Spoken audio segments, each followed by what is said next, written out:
नमस्कार मित्रांनो, तुम्ही एस-आय-पी सुरू केली आहे, पण एक महत्त्वाचा प्रश्न स्वतःला विचारलाय का?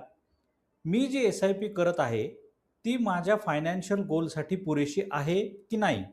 कारण फक्त एस-आय-पी सुरू करणं महत्त्वाचं नाही, योग्य अमाउंटची एस-आय-पी करणं जास्त महत्त्वाचं आहे.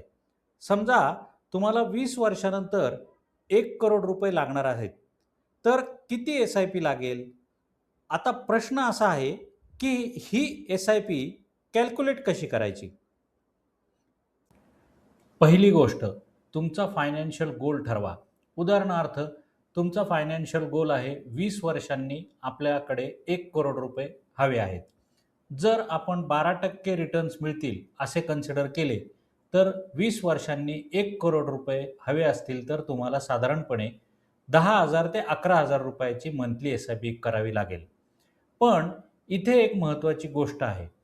जर तुमचा गोल फक्त 10 वर्षांचा असेल, तर एस-आय-पी अमाउंट थेट 44,000 ते ₹45,000 पर्यंत जाऊ शकते. म्हणजेच कमी टाईम पिरियडमुळे तुम्हाला जवळपास 4 पट जास्त एस-आय-पी करावी लागू शकते.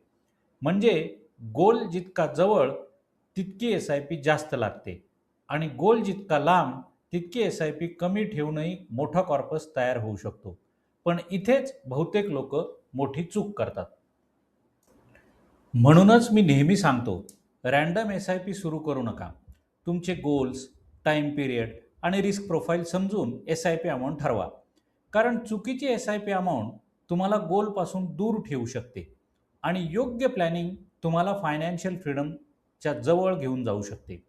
जर तुम्हाला तुमच्या गोलसाठी एक्झॅक्ट किती एस-आय-पी लागेल हे जाणून घ्यायचं असेल, तर स्क्रीनवर दिलेल्या नंबरवर संपर्क करा.